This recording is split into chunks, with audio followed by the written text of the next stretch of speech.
like I mentioned before, God always starts everything. He loves us first, and I love this text, Bible text, John 3:16, because it explains the whole thing right there. It's right there. For God so loved the world that he gave his only begotten Son, that whosoever believes in him should not perish or have everlasting life. Everything is right there in that verse. And if we really take time to analyze that text, we understand the love of God. We understand why we should trust him. Now, God has unconditional love for us. I mean, he spared nothing. His Son, he gave his Son so we can have, his Son died on the cross for us, for our trespassing.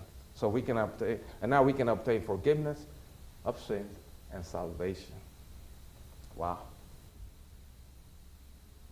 What a gift. And sometimes we think about it when we had to buy a gift for somebody, huh? Let me see. I got $4, but I don't want to spend the whole $4. I'm going to spend $2 only on this gift. What a gift. This is the biggest gift God ever gave humanity. His Son. Salvation. His only Son. He wants us to trust him. God also bestowed his trust in us by giving us the gospel to preach to others. Is that trust? He trusted us with the gospel. I mean, if you think about it, you will say, what he was thinking, you know? Giving us the gospel, what was going through his mind? But he loved us. He trusts us. And he wants us to trust him back. And sometimes I don't even trust myself. But God's not like that. God started everything with trust. From creation. Everything he did started with trust. He gave us that great commission that is in Matthew chapter 28. But Jesus also told us he was going to be with us until the end of time. So he told us that he's going to be with us. So he just not gave us the gospel and said, go and do it. He's going to be there for you to also do it, so you can do it well. God is trusting. He trusts in us. We should trust him the same way.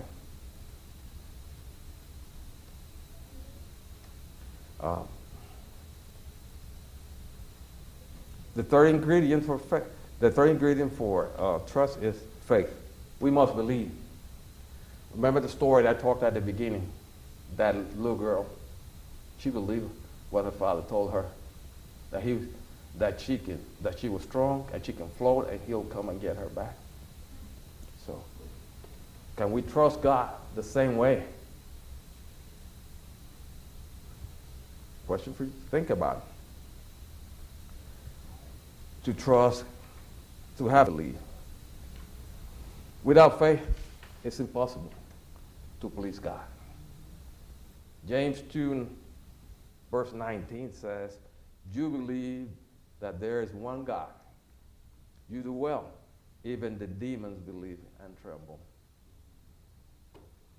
We must believe that he's a God that cares for us, a God that continues to do all he can to save us. But if you cannot trust God, if you don't believe in that, if you don't believe in God, you don't believe in his Son. And if you don't believe in his Son, we are wasting our time here. Because everything is related. Everything goes together. We must believe in God. We believe in his Son. And if our faith has no meaning if we don't believe in God or believe in his Son. we have no reason to be here. Because then, what do we lose? We lose salvation, eternal life. Life, we live forever. We're going to be being with God for the rest of our life. All those things we lose when we don't trust or believe in God.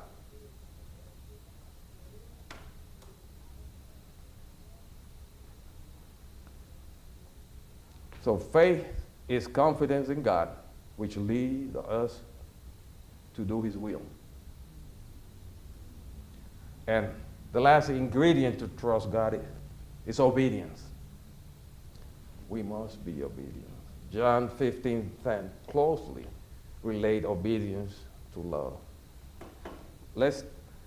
The text said, if you keep my commandments, John 15:10, if you keep my commandments, you will abide in my love. Just I have kept my Father's commandments, and I abide in His love. When you have a good relationship, you love and believe in someone. You want to respect that person, and you want to obey that person. That's a good relationship, and that's how our relationship with God should be. Jesus said, if you love me, keep my commandments. Now, commandments. Are we talking about the 9 commandments? A lot of people think there's only 9 commandments, right? We're talking about all the commandments, all 10 commandments. And it's one of the commandments that is so hard for us. And I said, I'm talking in general, because we have been taught different. And that's why it's so hard for us to keep, or for the people to keep it. And that's the Sabbath. The Sabbath commandment is very hard for people to keep, because they were told that it's not the Sabbath, it's the Sunday. So, but if they open their heart and they trust God, God will reveal to them the truth about His commandments, the truth about the Sabbath.